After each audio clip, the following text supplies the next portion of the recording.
এখন সিদ্ধান্ত এই যে রামকৃষ্ণের জুড়ি আর নাই। সে অপূর্ব সিদ্ধি আর সে অপূর্ব অহিতকী দয়া। বদ্ধ জীবনের জন্য সে প্রগাঢ় সহানুভূতি এই জগতে আর নাই।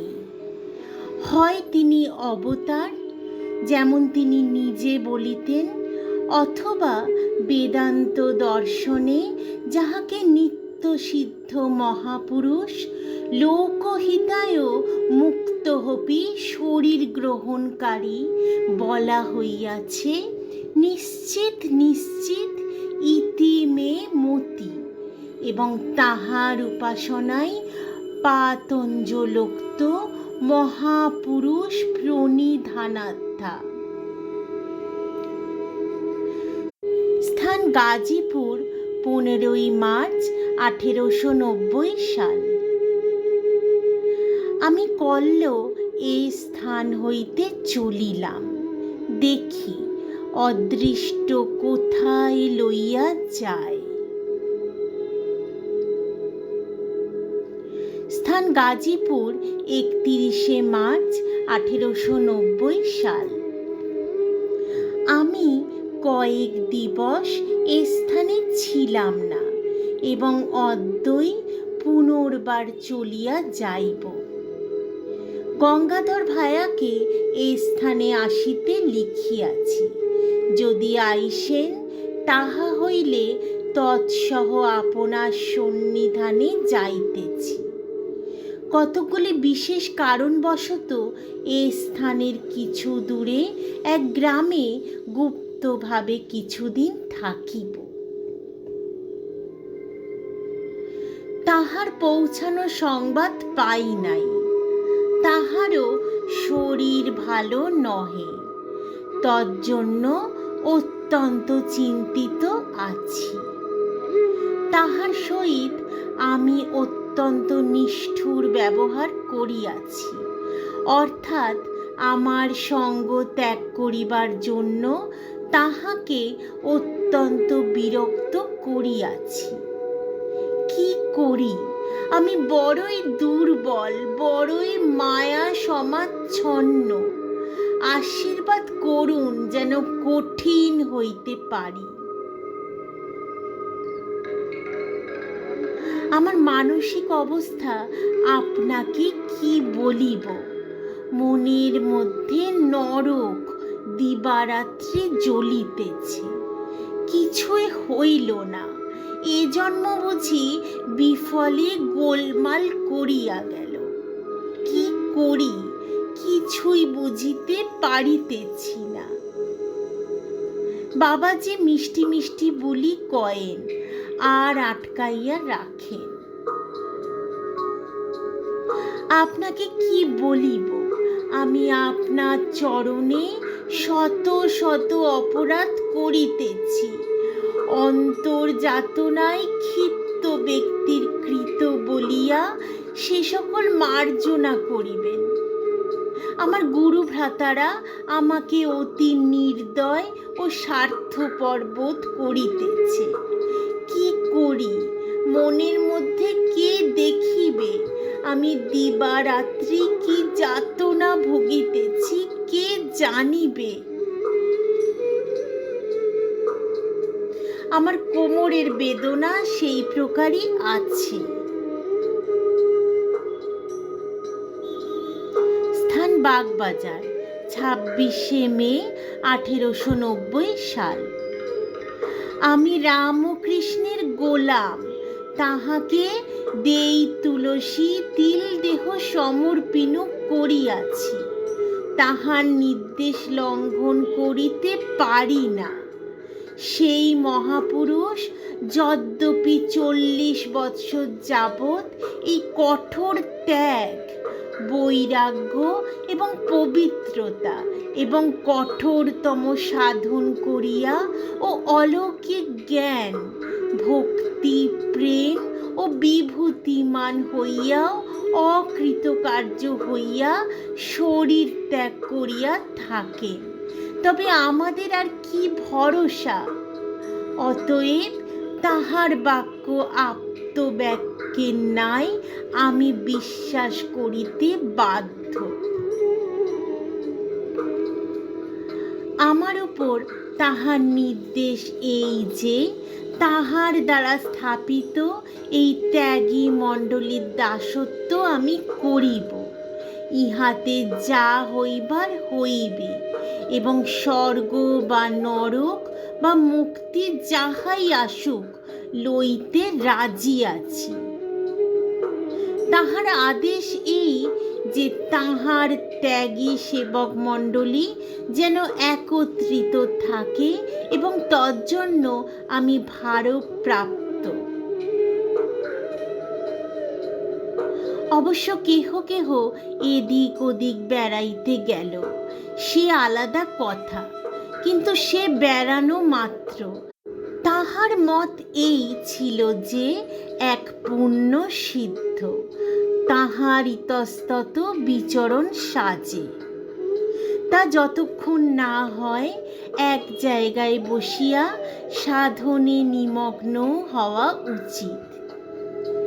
আপনা আপনি যখন সকল দেহাদি ভাব চলিয়া যাইবে, তখন যাহার যে প্রকার অবস্থা হইবার হইবে, নতুবা প্রবৃত্ত সাধকের পক্ষে ক্রমাগত বিচরণ অনিষ্টজনক।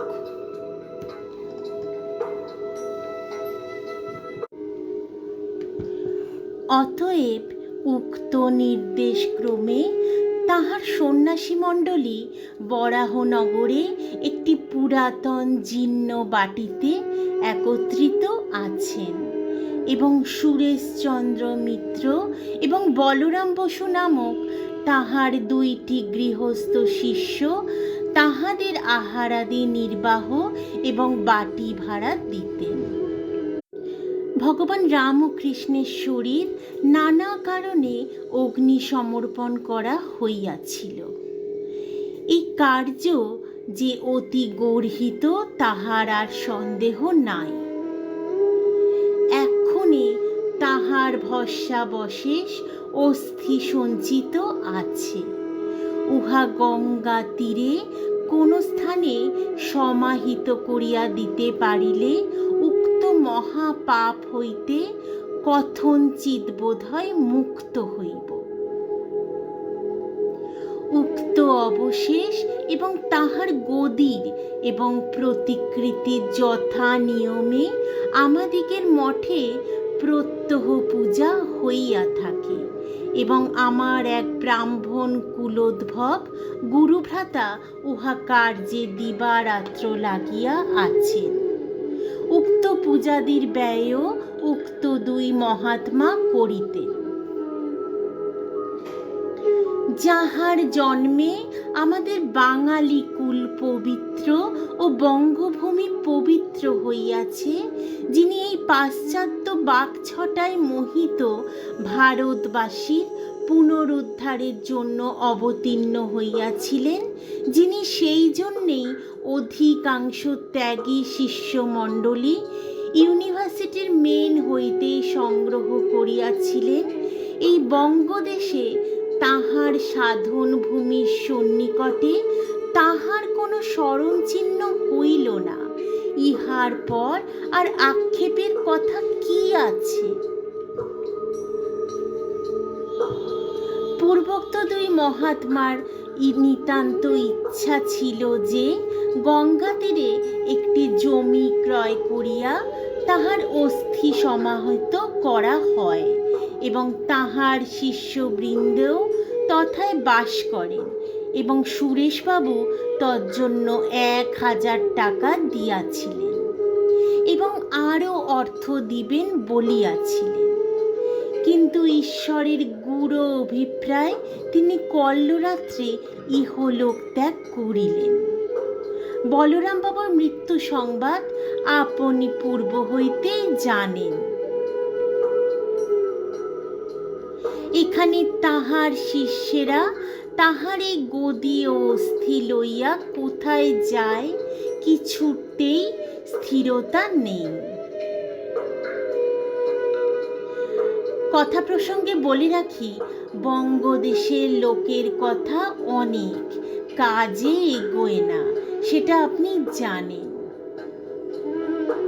তাহারা সন্ন্যাসী, তাহারা এইক্ষণে যথা ইচ্ছা যাইতে প্রস্তুত, কিন্তু তাহাদিগের এই দাস মর্মান্তিক বেদনা পাইতেছে এবং ভগবান রামকৃষ্ণের অস্থি সমাহিত করিবার জন্য গঙ্গা তীরে একটু স্থান হইল না, ইহা মনে করিয়া আমার হৃদয় বিদীর্ণ হইতেছে। আমার প্রভুর জন্য এবং প্রভুর সন্তান দিগের জন্য দ্বারে দ্বারে ভিক্ষা করিতে কিছুমাত্র কুণ্ঠিত নহি।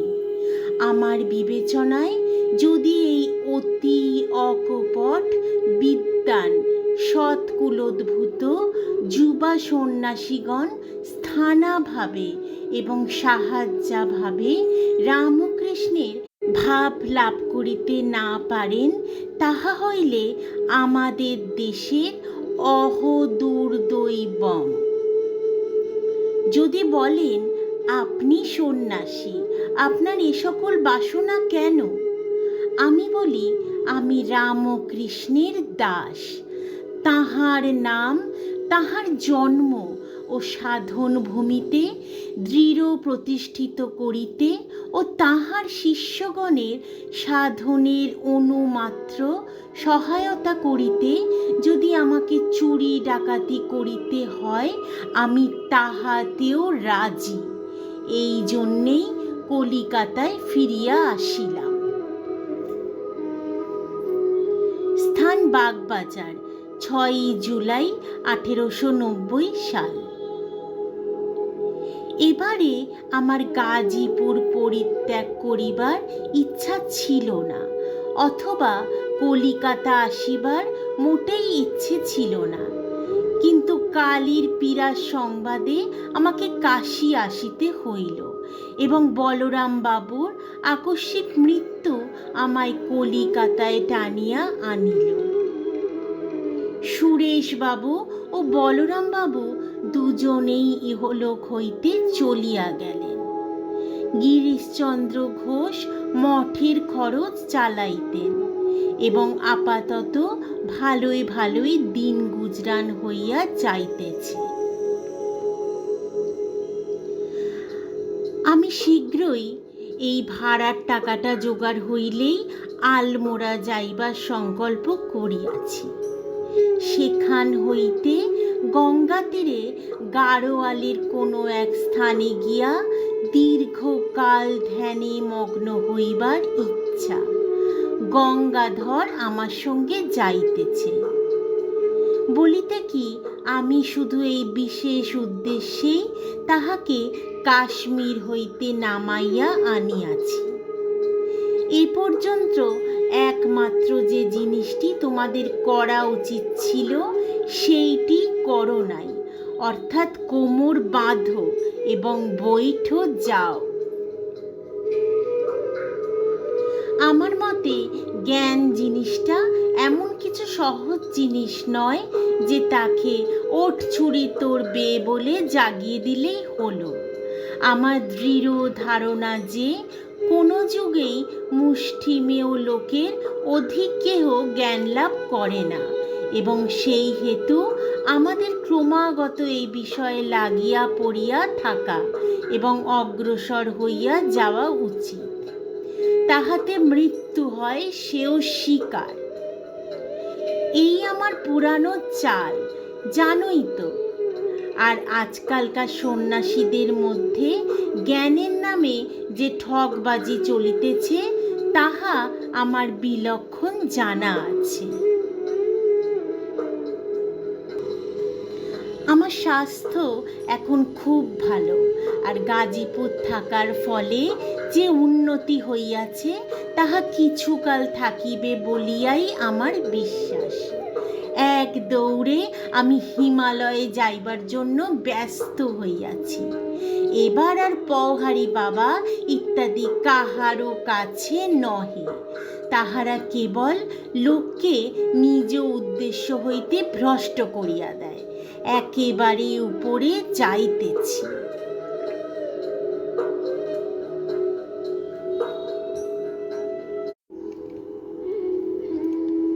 পরিব্রাজকের ভারত দর্শন। একদা হিমালয় প্রদেশে ভ্রমণ করছিলাম। আমাদের সামনে ছিল সুদীর্ঘ পথ। কপোর্দক্ষিণ সন্ন্যাসী আমরা। কে আমাদের বহন করে নিয়ে যাবে? সুতরাং সমস্ত পথ আমাদের পায়ে হাঁটতে হলো। আমাদের সঙ্গে ছিলেন এক বৃদ্ধ সাধু। কয়েক শত মাইল চড়াই উদ্রাইয়ের পথ তখনও পড়ে আছে। সেই দিকে চেয়ে বৃদ্ধ সাধু বললেন, কিভাবে আমি এই দীর্ঘ পথ অতিক্রম করব? আমি আর হাঁটতে পারছি না, আমার বুক ভেঙে যাবে। আমি তাকে বললাম, আপনার পায়ের দিকে তাকান। তিনি তাকালে আমি বলিলাম, আপনার পায়ের নিচে যে পথ পড়ে আছে তা আপনি অতিক্রম করে এসেছেন, এবং সামনে যে পথ তাও সেই একই পথ। শীঘ্রই সেই পথও আপনার পায়ের নিচে আসবে।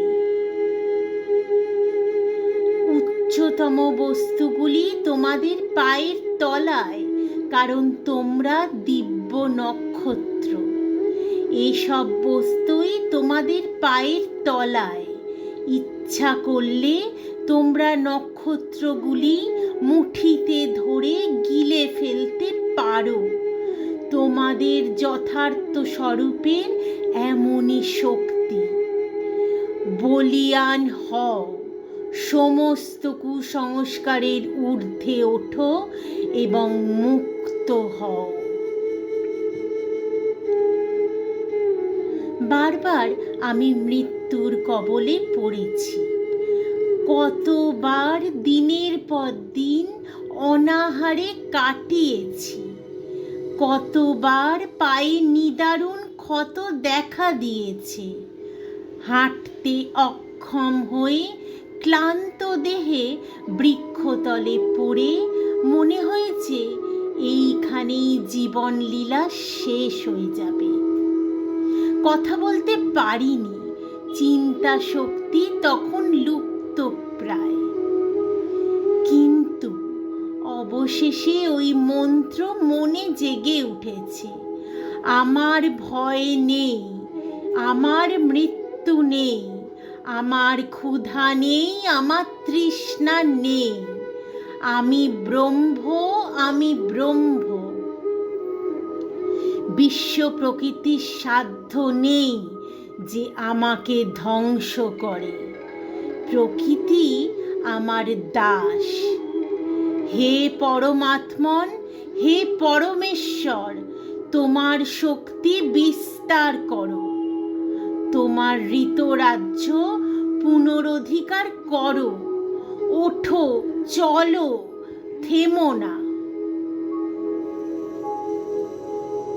এই মন্ত্র ভাবতে ভাবতে আমি নবজীবন লাভ করে জেগে উঠেছি এবং আজ এখানে সশরীরে বর্তমান আছি।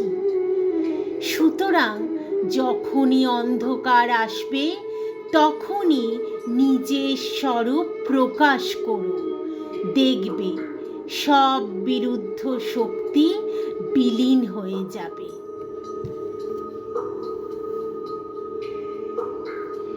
একসময় আমি কাশীতে একটা পথ দিয়ে যাচ্ছিলাম। তার এক পাশে ছিল একটা প্রকাণ্ড জলাশয় ও অন্য পাশে একটা উঁচু দেয়াল। মাটিতে অনেকগুলি বানর ছিল। কাশীর বানরগুলি দীর্ঘকায় এবং অনেক সময় অশিষ্ট। বানরগুলির মাথায় হঠাৎ খেয়াল উঠল যে তারা আমাকে সেই রাস্তা দিয়ে যেতে দেবে না। তারা ভয়ানক চিৎকার করতে লাগলো এবং আমার কাছে এসে আমার পা জড়িয়ে ধরল। তারা আমার আরো কাছে আসতে থাকায় আমি দৌড়াতে লাগলাম, কিন্তু যতই দৌড়াই ততই তারা আরো কাছে এসে আমাকে কামড়াতে লাগলো।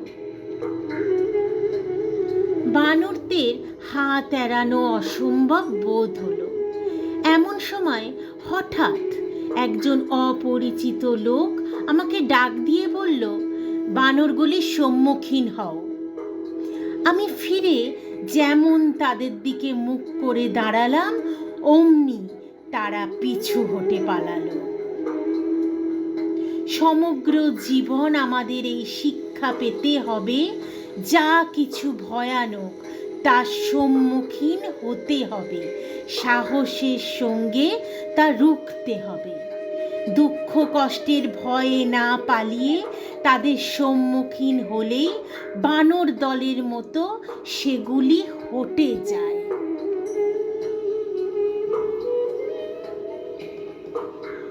এক সময় আমি ভারত মহাসাগরের উপকূল পশ্চিম ভারতের মরুখণ্ডে ভ্রমণ করছিলাম। আমি অনেক দিক ধরে পদব্রজে মরুভূমিতে ভ্রমণ করলাম, কিন্তু প্রতিদিন দেখে আশ্চর্য হতাম যে চতুর্দিকে সুন্দর সুন্দর হ্রদ রয়েছে, তবে সবগুলির চতুর্দিকে বৃক্ষরাজি বিরাজিত, আর ওই জলে বৃক্ষসমূহের ছায়া বিপরীতভাবে পড়ে নড়ছে। আমি মনে মনে বলতাম, কি অদ্ভুত দৃশ্য! লোকে একে মরুভূমি বলে। এই সব অদ্ভুত হ্রদ ও বৃক্ষরাজি দেখতে 1 মাস ভ্রমণ করলাম।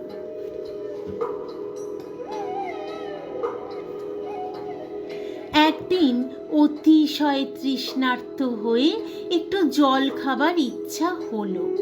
আমি ওই সুন্দর নির্মল হ্রদসমূহের একটির দিকে এগিয়ে গেলাম। অগ্রসর হবা মাত্র হঠাৎ ওটা অদৃশ্য হয়ে গেল। আমার মনে তখন এই জ্ঞানের উদয় হলো যে মরীচিকা সম্বন্ধে সারা জীবন যা বইতে পড়ে এসেছি সেই মরীচিকা, আর সঙ্গে সঙ্গে এই জ্ঞানও হলো।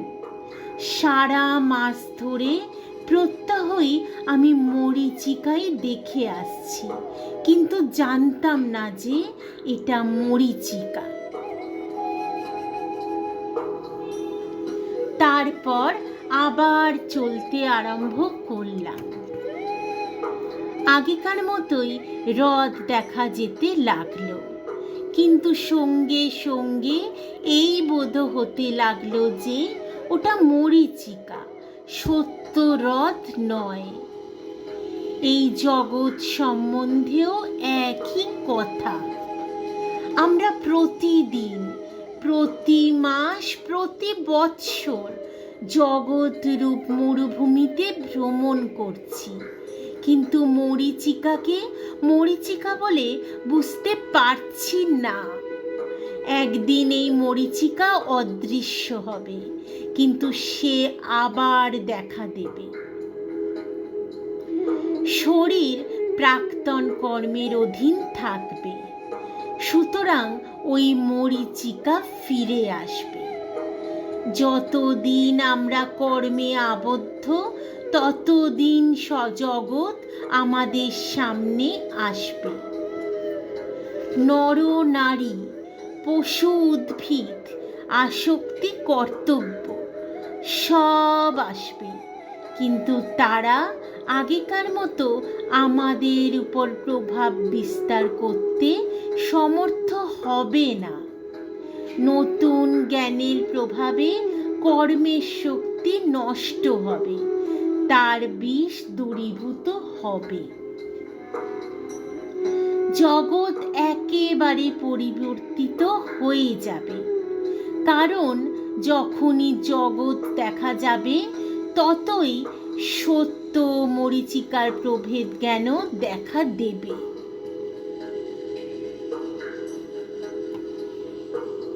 ঠিক ঠিক সন্ন্যাস কি সহজে হয়? এমন কঠিন আশ্রম আর নেই। একটু বেচালে পা পড়লে তো একেবারে পাহাড় থেকে খাদে পড়ল, হাত পা ভেঙে চুরমার হয়ে গেল। একদিন আমি আগ্রা থেকে বৃন্দাবন হেঁটে যাচ্ছি, একটা কানা করিও সম্বল নেই।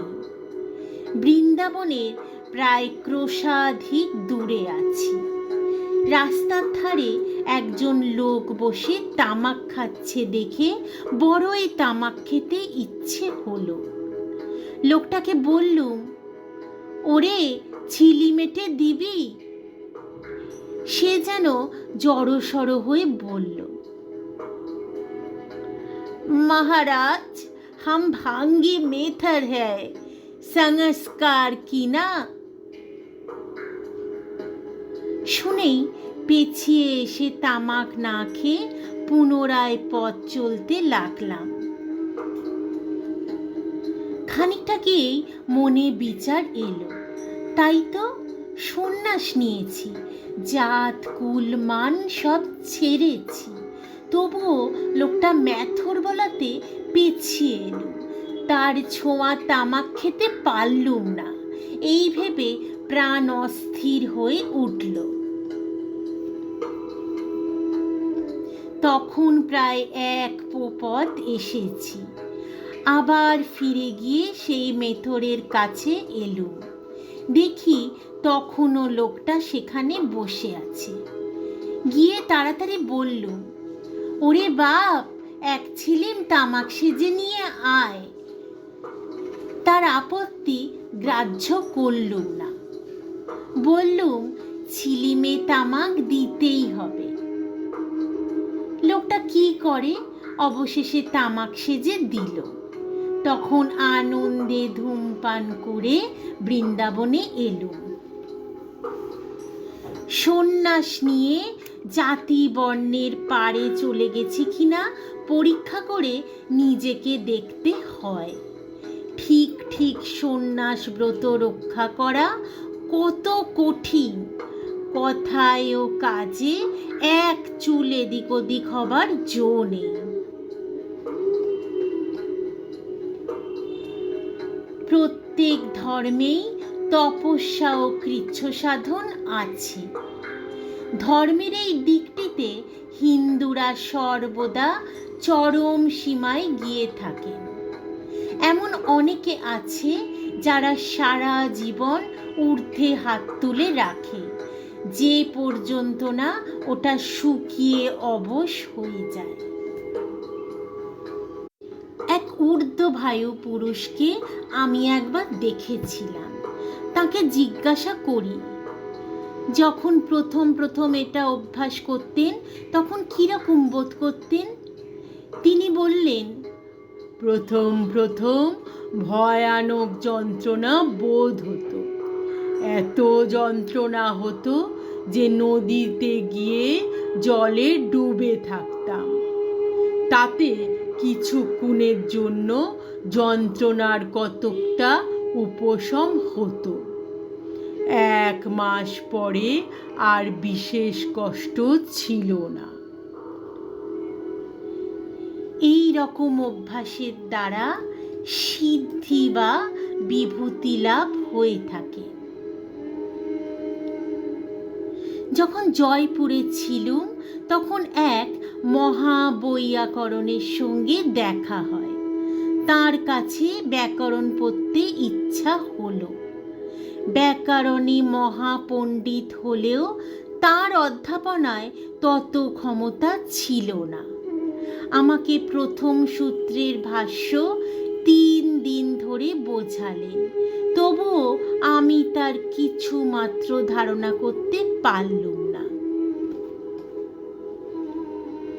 4 দিনের দিন অধ্যাপক বিরক্ত হয়ে বললেন, স্বামীজি, 3 দিনেও আপনাকে প্রথম সূত্রের মর্ম বোঝাতে পারলুম না। আমার দ্বারা আপনার অধ্যাপনায় কোনো ফল হবে না বোধ হয়। ওই কথা শুনে মনে তীব্র ভৎসনা এলো। খুব দৃঢ় সংকল্প হয়ে প্রথম সূত্রের ভাষ্য নিজে নিজে পড়তে লাগলো। 3 ঘন্টার মধ্যে ওই সূত্র ভাষ্যের অর্থ যেন করামলকবৎ প্রত্যক্ষ হয়ে গেল। তারপর অধ্যাপকের কাছে গিয়ে সমস্ত ব্যাখ্যার তাৎপর্য কথায় কথায় বুঝিয়ে বলল। অধ্যাপক শুনে বললেন, আমি 3 দিন বুঝিয়ে যা করতে পারলুম না, আপনি 3 ঘন্টায় তার এমন চমৎকার ব্যাখ্যা কেমন করে উদ্ধার করলেন? তারপর প্রতিদিন জোয়ারের জলের মতো অধ্যায়ের পর অধ্যায় পড়ে যেতে লাগলো। মনের একাগ্রতা থাকলে সব সিদ্ধ হয়, সময়েরও চূর্ণ করতে পারা যায়। মালাবার দেশে মেয়েদের সব বিষয়ে প্রাধান্য। সেখানে সর্বত্রই বিশেষভাবে পরিষ্কার পরিচ্ছন্ন রাখবার দিকে নজর দেওয়া যায়, আর বিদ্যা চর্চায় যার পরনাই উৎসাহ। ওই দেশে দেখেছি অনেক মেয়ে ভালো সংস্কৃত বলতে পারে, কিন্তু ভারতের অন্যত্র 10 লক্ষের মধ্যে একটি মেয়েও সংস্কৃত বলতে পারে কিনা সন্দেহ। আমি একবার হিমালয়ে ভ্রমণ করতে করতে কোনো পাহাড়ি গ্রামে এক রাত্রের জন্য আশ্রয় নিয়েছিলাম। সন্ধ্যার খানিক বাদে ওই গায়ে মাদলের খুব বাজনা শুনতে পেয়ে বাড়িওয়ালাকে জিজ্ঞাসা করে জানতে পারলুম গ্রামের কোনো লোকের উপর দেবতার ভর হয়েছে। বাড়িওয়ালার আগ্রহাতি সাহায্যে এবং নিজের কৌতূহল চরিতার্থ করবার জন্য ব্যাপারখানা দেখতে যাওয়া গেল। গিয়ে দেখি বহু লোকের সমাবেশ। লম্বা ঝাঁকড়া চুলো একটা পাহাড়িকে দেখিয়ে বললেন এরই উপর দেবতার ভর হয়েছে। দেখলুম তার কাছেই একখানি কুঠার আগুনে পোড়াতে দেওয়া হয়েছে। খানিক বাদে দেখি অগ্নিবর্ণ কুঠারখানা ওই উপদেবতা বিষ্ট লোকটার দেহের স্থানে স্থানে লাগিয়ে ছ্যাঁকা দেওয়া হচ্ছে, চুলেও লাগানো হচ্ছে। কিন্তু আশ্চর্যের বিষয়, ওই কুঠার স্পর্শে তার কোনো অঙ্গ বা চুল দগ্ধ হচ্ছে না, বা তার মুখে কোনো কষ্টের চিহ্ন প্রকাশ পাচ্ছে না। দেখে অবাক হয়ে গেল। ইতিমধ্যে গাঁয়ের মোড়ল করজোড়ে আমার কাছে এসে বলল, মহারাজ, আপনি দয়া করে এর ভূতাবেশ ছাড়িয়ে দিন। আমি তো ভেবে অস্থির, কি করি? সকলের অনুরোধে ওই উপদেবতা বিষ্ট লোকটার কাছে যেতে হলো। কিন্তু গিয়েই আগে কুঠারখানা পরীক্ষা করতে ইচ্ছা হলো। যাই হাত দিয়ে ধরা, হাত পুড়ে গেল। তখন কুঠারটা তবু কালো হয়ে গেছে। হাতের জ্বালায় তো অস্থির। থিওরি সব লোপ পেয়ে গেল। কি করি? জ্বালায় অস্থির হয়েও ওই লোকটার মাথায় হাত দিয়ে খানিকটা জপ করল। আশ্চর্যের বিষয়, ওই রকম করার 10-12 মিনিটের মধ্যেই লোকটা সুস্থ হয়ে গেল। তখন গাঁয়ের লোকে আমার উপর ভক্তি দেখে কে? আমায় একটা কেষ্ট বিষ্টু ঠাওরালে। আমি কিন্তু ব্যাপারখানা কিছু বুঝতে পারলুম না। অগত্যা বিনা বাক্য ব্যয়ে আশ্রয়দাতার সঙ্গে তার কুটিরে ফিরে এলুম। তখন রাত 12টা হবে। এসে শুয়ে পড়লুম, কিন্তু হাতের জ্বালায় আর এই ব্যাপারের কিছু মাত্র রহস্যভেদ করতে পারলুম না বলে চিন্তায় ঘুম হলো না। জ্বলন্ত কুঠারে মানুষের শরীর দগ্ধ হলো না দেখে কেবলই মনে হতে লাগলো, স্বর্গে ও পৃথিবীতে এমন অনেক ব্যাপার আছে দর্শন শাস্ত্রে যা কল্পনা করা যায় না। ঠাকুর কিন্তু সিদ্ধাইয়ের বড় নিন্দা করতেন। বলতেন, ওই সব শক্তি প্রকাশের দিকে মন দিলে পরমার্থ তত্ত্বে পৌঁছানো যায় না। কিন্তু মানুষের এমনই দুর্বল মন, গৃহস্থের তো কথাই নেই। সাধুদের মধ্যেও 14 আনা লোক সিদ্ধাইয়ের ওপর উপাসক হয়ে পড়ে। পাশ্চাত্য দেশে এই রকম বুজরুকি দেখলে লোকে অবাক হয়ে যায়। সিদ্ধাই লাভটা যে খারাপ জিনিস, ধর্মপথের অন্তরায় এ কথা ঠাকুর কৃপা করে বুঝিয়ে দিয়ে গেছেন, তাই বুঝতে পেরেছি। মাদ্রাজে যখন মন্মথ বাবুর বাড়িতে ছিলুম, তখন একদিন স্বপ্ন দেখলুম মা মারা গেছেন। মনটা ভারী খারাপ হয়ে গেল। তখন মঠেও বড় একটা চিঠিপত্র লিখতুম না, তা বাড়িতে লেখা তো দূরের কথা। মন্মথ বাবুকে স্বপ্নের কথা বলায় তিনি তখনই ওই বিষয়ের সংবাদের জন্য কলকাতায় তার করলেন। কারণ স্বপ্নটা দেখে মনটা বড়ই খারাপ হয়ে গিয়েছিল। একদিকে মাদ্রাজের বন্ধুগণ তখন আমার আমেরিকায় যাবার জোগাড় করে তাড়া লাগাচ্ছিল, কিন্তু মায়ের শারীরিক কুশল সংবাদটা না পেয়ে যেতে ইচ্ছা হচ্ছিল না। আমার ভাব বুঝে মন্মথবাবু বললেন যে শহরের কিছু দূরে একজন পিশাচ সিদ্ধ লোক বাস করে। সে জীবের শুভাশুভ, ভূত ভবিষ্যৎ সব খবর বলে দিতে পারে। মন্মথবাবুর অনুরোধে ও নিজের মানসিক উদ্বেগ দূর করতে তার নিকট যেতে রাজি হল। মন্মথবাবু, আমি, আলাসিঙ্গা ও আর একজন খানিকটা রেলে করে পরে পায়ে হেঁটে সেখানে তো গেলুম। গিয়ে দেখি শ্মশানের পাশে বিকট আকার শুটকো ভুসকালো একটা লোক বসে আছে। তার অনুচরগণ কিরিং মিরিং করে মাদ্রাজি ভাষায় বুঝিয়ে দিলে উনি পিশাচ সিদ্ধ পুরুষ। প্রথমটা সে তো আমাদের আমলেই আনলে না। তারপর যখন আমরা ফেরবার উদ্যোগ করছি তখন আমাদের দাঁড়াবার জন্য অনুরোধ করলেন। সঙ্গী আলাসিঙ্গাই দোভাষীর কাজ করছিল, আমাদের দাঁড়াবার কথা বললেন। তারপর একটা পেন্সিল দিয়ে লোকটা খানিকক্ষণ ধরে কি আঁক পাড়তে লাগলো। পরে দেখলুম লোকটা মন একাগ্র করে একেবারে স্থির হয়ে পড়ল। তারপর প্রথমে আমার নাম, গোত্র, 14 পুরুষের খবর বললে, আর বললে যে ঠাকুর আমার সঙ্গে সঙ্গে নিয়ত ফিরছেন।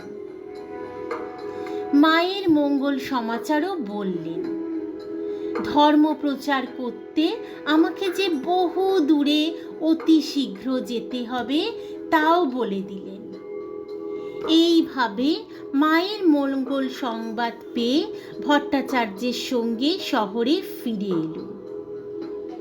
এসে কলকাতার তারেও মায়ের মঙ্গল সংবাদ পেল।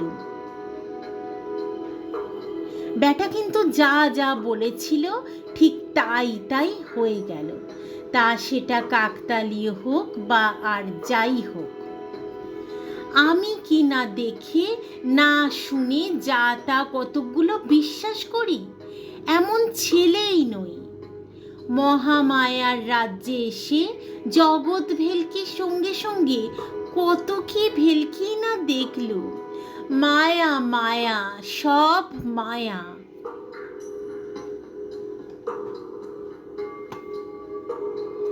একবার একটি লোকের কথা শুনেছিলাম।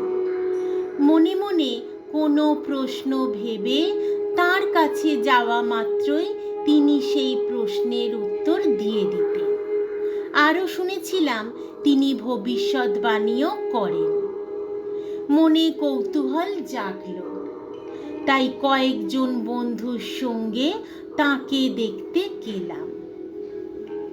প্রত্যেকেই মনে মনে কোনো না কোনো প্রশ্ন ঠিক করে রাখলাম এবং পাছে ভুল হয় সেজন্য প্রশ্নগুলি এক এক খণ্ড কাগজে লিখে নিজ নিজ জামার পকেটে রেখে দিলাম। আমাদের একজনের সঙ্গে তার যেমনই দেখা হতে লাগলো অমনি তিনি তার প্রশ্নের পুনরাবৃত্তি করে উত্তর বলে দিতে লাগলেন। পরে এক খণ্ড কাগজে কি লিখে কাগজটি ভাঁজ করে আমার হাতে দিলেন এবং তার অপর পিঠে আমাকে নাম স্বাক্ষর করতে অনুরোধ করে বললেন, এটি দেখবেন না, পকেটে রেখে দিন, যখন বলবো তখন বার করবেন। আমাদের সকলের সঙ্গেই এই রকম করলেন। তারপর আমাদের ভবিষ্যৎ জীবনে ঘটবে এমন কয়েকটি ঘটনার কথা বললেন। অবশেষে বললেন, আপনাদের যে ভাষায় খুশি কোনো শব্দ বা বাক্য চিন্তা করুন। আমি সংস্কৃত ভাষায় একটি প্রকাণ্ড বাক্য মনে মনে আওড়ালাম। সংস্কৃতের বিন্দু বিসর্গ তিনি জানতেন না। তিনি বললেন, পকেট থেকে কাগজটি বার করুন তো।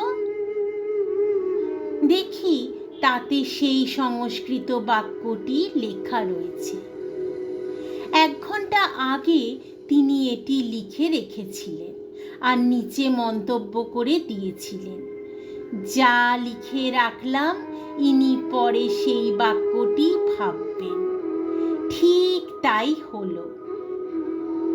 আমাদের অন্য একজন বন্ধুকেও অনুরূপ একখানি কাগজ দিয়েছিলেন এবং তিনিও তা স্বাক্ষর করে পকেটে রেখেছিলেন এবং বন্ধুটিকেও একটি বাক্য চিন্তা করতে বললে তিনি কোরআনের এক অংশ থেকে আরবি ভাষায় একটি বাক্য ভাবলেন।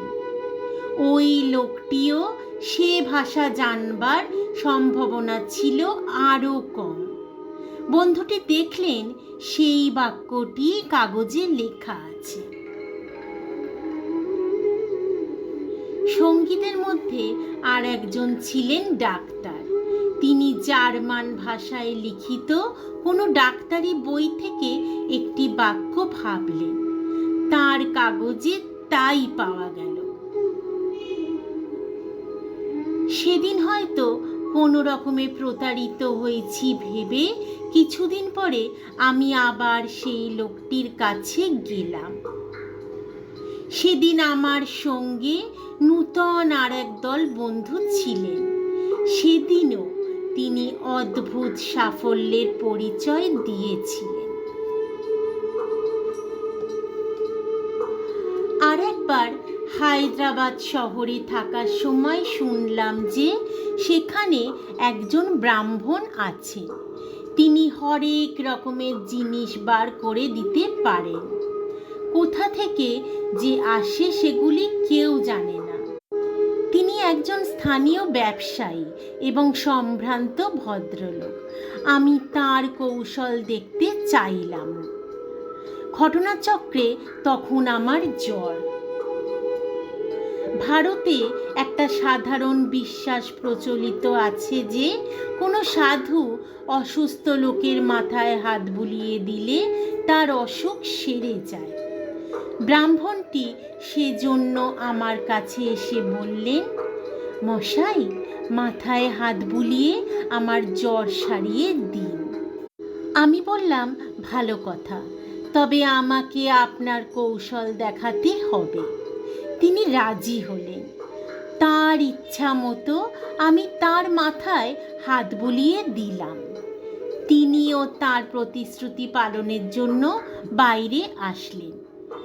তার কোটি দেশে জড়ানো এক ফালি কাপড় ছাড়া আমরা তার দেহ থেকে আর সব পোশাকই খুলে নিলাম। বেশ শীত পড়েছিল, সেজন্য আমার কম্বলখানি তার গায়ে জড়িয়ে দিলাম। ঘরের এক কোণে তাকে বসিয়ে দেওয়া হলো, আর 25 জোড়া চোখ চেয়ে রইল তার দিকে। তিনি বললেন, যে যা চান কাগজে তা লিখে ফেলুন। সে অঞ্চলে কখনো জন্মায় না এমন সব ফলের নাম আমরা লিখলাম। আঙুর, কমলা লেবু, এইসব ফল। লেখার পর কাগজগুলো তাকে দিলাম। তারপর কম্বলের ভেতর থেকে আঙুরের থলো, কমলা লেবু ইত্যাদি সবই বার হলো। এত ফল জমে গেল যে ওজন করলে সব মিলিয়ে তার দেহের ওজনের দ্বিগুণ হয়ে যেত। সেসব ফল আমাদের খেতে বললেন। আমাদের ভিতর কেউ কেউ আপত্তি জানালেন, ভাবলেন এতে সম্মোহনের ব্যাপার আছে। কিন্তু ব্রাহ্মণ নিজেই খেতে শুরু করলেন দেখে আমরাও সবাই ওগুলো খেলাম। আসল ফলই ছিল সেগুলি। সব শেষে তিনি এক রাশ গোলাপ ফুল বার করলেন। প্রত্যেকটি ফুলই নিখুঁত, শিশির বিন্দু পর্যন্ত রয়েছে পাপড়ির ওপর। একটাও থ্যাতলানো নয়, একটাও নষ্ট হয়নি, একটা দুটো নয়, রাশি রাশি ফুল। কি করে এটা সম্ভব হলো সেটা জানতে চাইলে তিনি বললেন, সবই হাত সাফাইয়ের ব্যাপার। তা যেভাবেই ঘটুক, এটা বেশ বোঝা গেল যে শুধু হাত সাফাইয়ের দ্বারা এরকম ঘটনা ঘটানো অসম্ভব। এত বিপুল পরিমাণ জিনিস তিনি আনলেন কোথা থেকে? যাই হোক, এরকম বহু ঘটনা আমরা দেখেছি। মানুষের মনের মধ্যেই এই সব অসাধারণ শক্তি নিহিত আছে।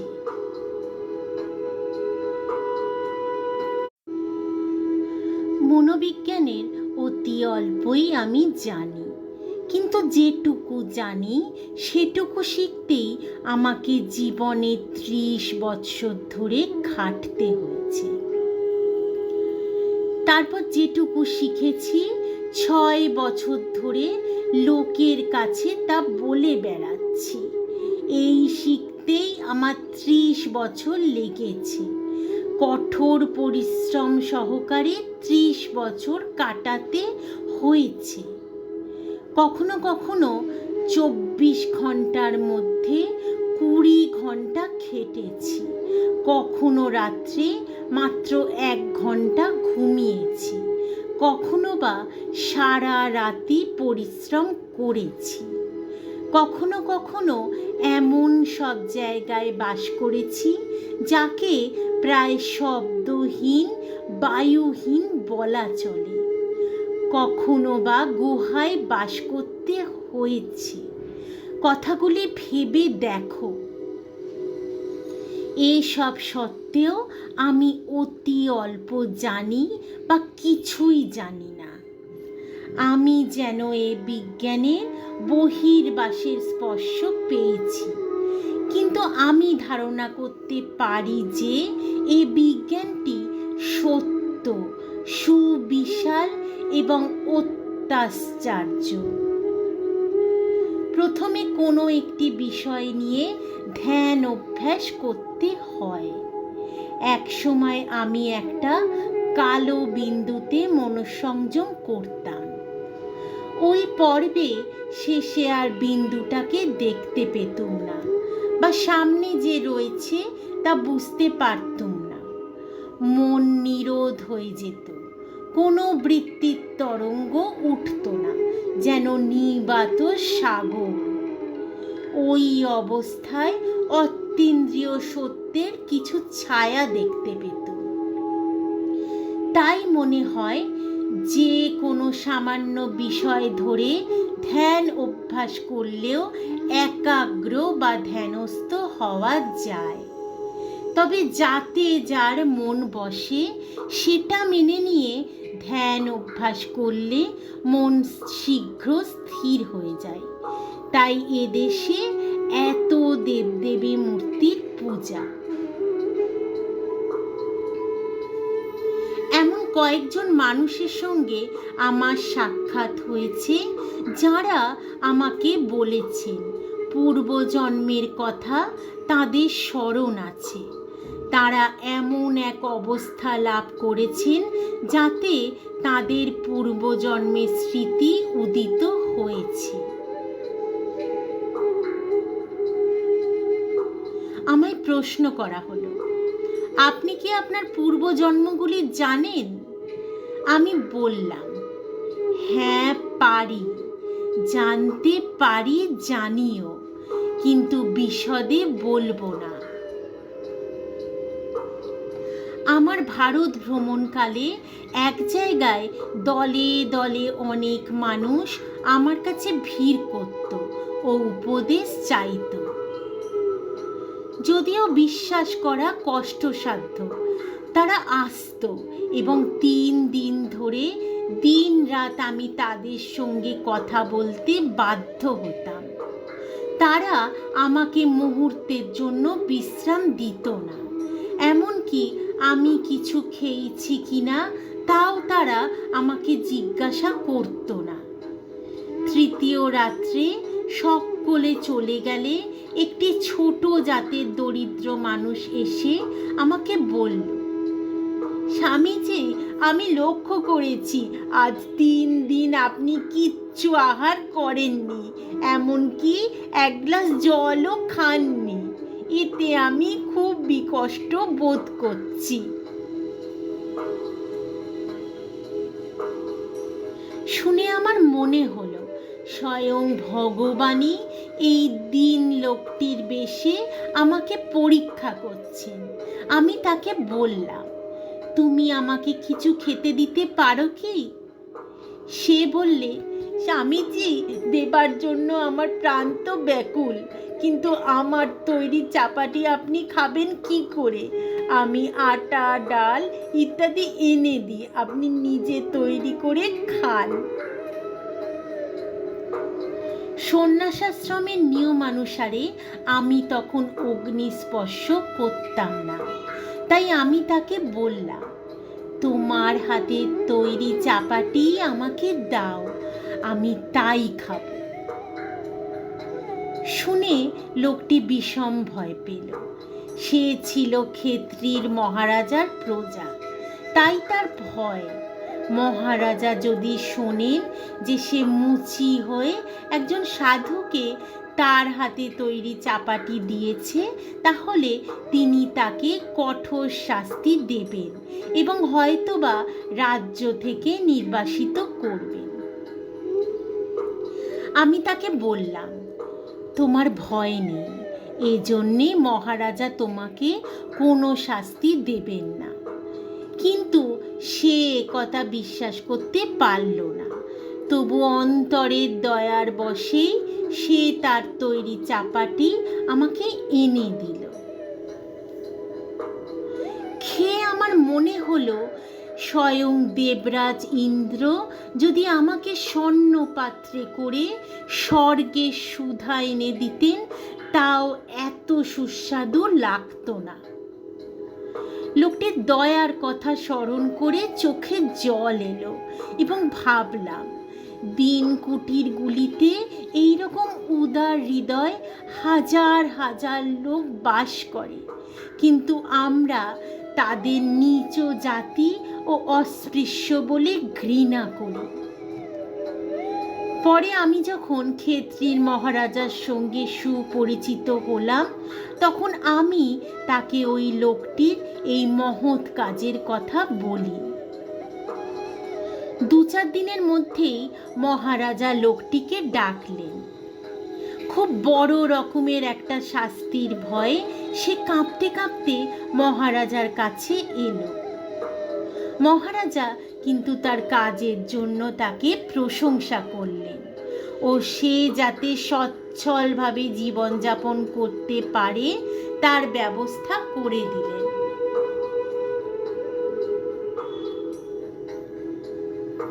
আমার জন্য আপনি ভয় পাবেন না।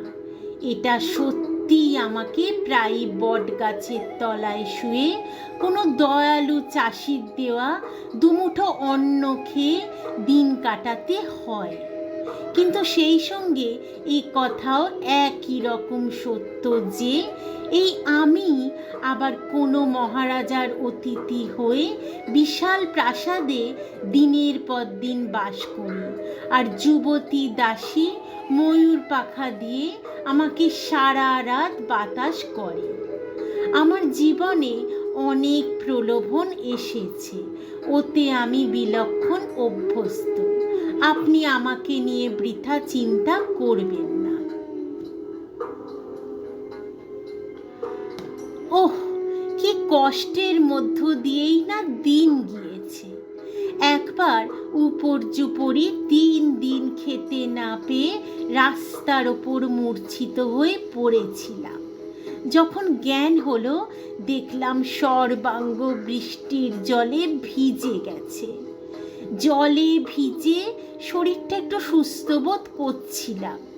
তখন উঠে আস্তে আস্তে আবার পথ হাঁটি ও এক আশ্রমে পৌঁছে কিছু মুখে দিই, তবে প্রাণ বাঁচে।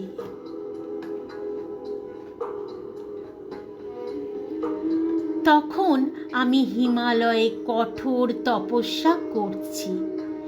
বেশিরভাগ সময় ধ্যান জপের মধ্যেই ডুবে থাকতাম। খিদে পেলে দাঁড়ে দাঁড়ে ভিক্ষা করে যা জোটে তাই দিয়েই উদরপূর্তি করতাম, কিন্তু অধিকাংশ সময় যা পেতাম তাতে পেটও ভরত না, মনও ভরত না। এতটাই নিকৃষ্ট সেগুলির স্বাদ। একদিন মনে হলো, ধিক এ জীবন। এই গরিব পাহাড়ি লোকগুলো নিজেরাই পেট ভরে খেতে পায় না, তাদের ছোট ছোট ছেলে মেয়ে ও পরিবারের মুখে দুবেলা দুমুঠো অন্ন তুলে দিতে পারে না, কিন্তু তা সত্ত্বেও তারা নিজেদের খাবার থেকে বাঁচিয়ে আমার জন্য কিছু না কিছু রেখে দেয়। এভাবে বেঁচে থেকে কি লাভ? এর চেয়ে প্রায়োপবেশনে দেহত্যাগ করাই ভালো।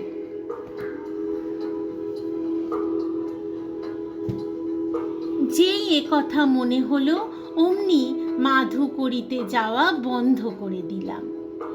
এইভাবে দুটো দিন না খেয়ে কেটে গেল। তেষ্টা পেলে আঁচলা ভরে ঝর্ণার জল খেতুম। 3 দিনের দিন এক গভীর জঙ্গলে ঢুকে একটা পাথরের ওপর বসে ধ্যান করতে লাগলো। চোখ খোলাই ছিল। হঠাৎ কেমন যেন গাটা ছমছম করে উঠল। দেখলাম ডোরা কাটা বিশাল একটা বাঘ আমার দিকে লুব্ধ দৃষ্টিতে তাকিয়ে। ভাবলুম, যাক, বাঁচা গেল। এতদিন পর আমি নিজেও একটু শান্তি পাব, আর ওই বাঘটারও পেট ভরবে। এই তুচ্ছ দেহটা যে একটা জীবের কিছু মাত্র সেবাতেও লাগবে, তাতেই আমি ধন্য। চোখ বন্ধ করে বাঘটার ঝাঁপিয়ে পড়ার অপেক্ষা করছি। মনে মনে চিন্তা করছি। কয়েক মুহূর্ত কেটে গেল, কিন্তু কই, এখনো তো বাঘটা আমাকে আক্রমণ করলো না। একটু অবাকই হলাম। তখন চোখ খুলে দেখি বাঘ বাবাজি জঙ্গলের মধ্যে ঢুকে যাচ্ছে। প্রথমটা দুঃখই হলো, কিন্তু তারপরে অত দুঃখের মধ্যেও হাসি পেল। বুঝলাম গুরুদেব আমাকে দিয়ে অনেক কাজ করিয়ে নেবেন, তাই তিনি আমাকে রক্ষা করেছেন। স্থান কাকডিহাট, আলমোড়ার কাছে। 1890 সালের আগস্ট মাস, প্রগাঢ় ধ্যানের পর। এই বৃক্ষতলে একটা মহা শুভ মুহূর্ত কেটে গেল। আজ একটা বড় সমস্যার সমাধান হয়ে গেল। বুঝলাম সমষ্টি ও বেষ্টি, অর্থাৎ বিশ্ব ব্রহ্মাণ্ড ও অনুব্রহ্মাণ্ড একই নিয়মে পরিচালিত। বিশ্ব ব্রহ্মাণ্ড ও অনুব্রহ্মাণ্ড একই নিয়মে সংগঠিত। বেষ্টি জীবাত্মা যেমন একটি চেতন দেহের দ্বারা আবৃত, বিশ্বাত্মাও তেমনি চেতনাময়ী প্রকৃতির মধ্যে বা দৃশ্য জগতের মধ্যে অবস্থিত।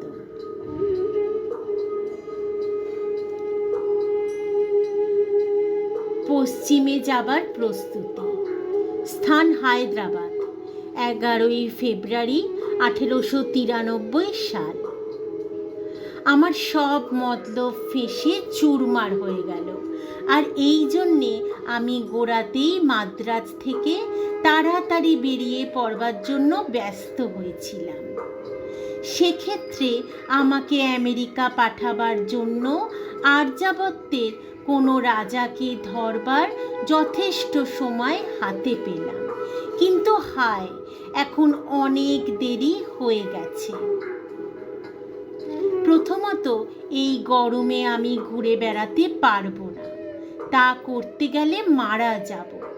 দ্বিতীয়ত, আমার রাজপুতানার ঘনিষ্ঠ বন্ধুগণ আমাকে পেলে তাদের কাছে ধরে রেখে দেবেন, পাশ্চাত্য দেশে যেতে দেবেন না। সুতরাং আমার মতলব ছিল আমার বন্ধুদের অজ্ঞাতসারে কোনো নূতন লোককে ধরা। কিন্তু মাদ্রাজে এই বিলম্ব হওয়ার দরুন আমার সব আশা ভরসা চুরমার হয়ে গেল। অতি দুঃখের সঙ্গে আমি ওই চেষ্টা ছেড়ে দিলাম। ঈশ্বরের যা ইচ্ছা তাই পূর্ণ হোক। যাই হোক, যাবৎ বাঁচি তাবৎ শিখি। অভিজ্ঞতাই জগতের সর্বশ্রেষ্ঠ শিক্ষক। স্থান ক্ষেত্রী, মে মাস 1893 সাল। আগে থেকেই আমার চিকাগো যাবার অভিলাষ ছিল। এমন সময় মাদ্রাজের লোকেরা স্বতঃপ্রবৃত্ত হয়ে এবং মহীশূর ও রামনাদের মহারাজার সাহায্যে আমাকে পাঠাবার সব রকম আয়োজন করে ফেলল। ক্ষেত্রীর রাজা ও আমার মধ্যে প্রগাঢ় প্রেম বিদ্যমান, তাই কথার ছলে তাকে লিখেছিলাম যে আমি আমেরিকায় চলে যাচ্ছি।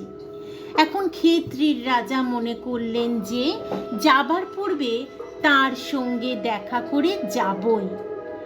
আরও বিশেষ কারণ এই যে ভগবান তাকে সিংহাসনের একটি উত্তরাধিকারী দিয়েছেন এবং সেজন্য এখানে খুব আমোদ আহ্লাদ চলেছে। অধিকন্তু আমার আশা সম্বন্ধে নিশ্চিন্ত হবার জন্য তিনি তার প্রাইভেট সেক্রেটারিকে অত দূর মাদ্রাজে পাঠিয়ে দিয়েছিলেন।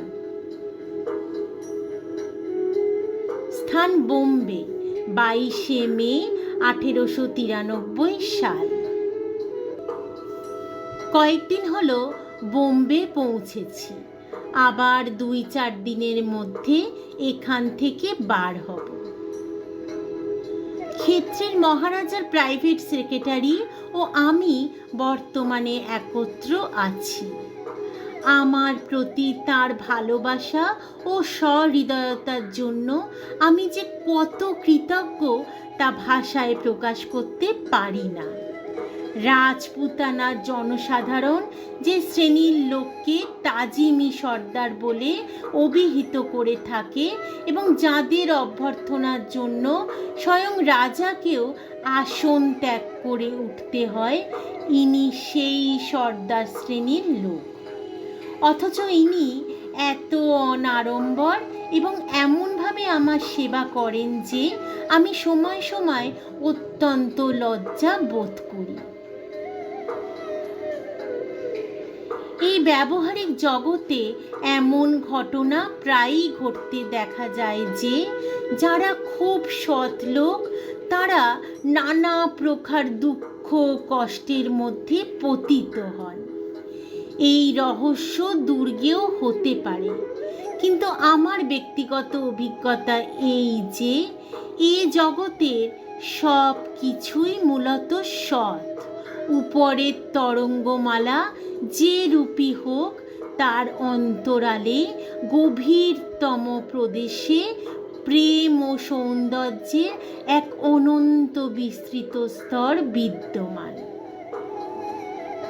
যতক্ষণ সেই স্তরে আমরা পৌঁছতে না পারি ততক্ষণই অশান্তি, কিন্তু যদি একবার শান্তি মণ্ডলে পৌঁছানো যায় তবে ঝঞ্ঝার গর্জন ও বায়ুর তর্জন যতই হোক, পাষাণ ভিত্তির উপর প্রতিষ্ঠিত গৃহ তাতে কিছু মাত্র কম্পিত হয় না। স্থান বোম্বে, 24শে মে 1893 সাল। 31 তারিখে এখান হইতে আমেরিকায় রওনা হইবার সকল বন্দোবস্ত হইয়া গিয়াছে। সর্বদা মনে রাখিবে যে প্রভুর হস্তে আমরা পুত্তলিকা মাত্র। সর্বদা পবিত্র থাকিবে, কায় মনোবাক্যেও যেন অপবিত্র না হও এবং সদা যথাসাধ্য পরোপকার করিতে চেষ্টা করিবে। মনে রাখিও, কায় মনোবাক্যে পতি সেবা করা স্ত্রীলোকের প্রধান ধর্ম। নিত্য যথাশক্তি গীতা পাঠ করিও। তুমি ইন্দুমতী দাসী কেন লিখিয়াছ? ব্রাহ্মণ ও ক্ষত্রিয় দেব ও দেবী লিখিবে, বৈশ্য ও শূদ্রেরা দাস ও দাসী লিখিবে। আমেরিকা হইতে সেখানকার আশ্চর্য বিবরণপূর্ণ পত্র আমি মধ্যে মধ্যে লিখিব। ক্ষেত্রী মহারাজার প্রাইভেট সেক্রেটারি আমায় জাহাজে তুলিয়া দিতে আসিয়াছে।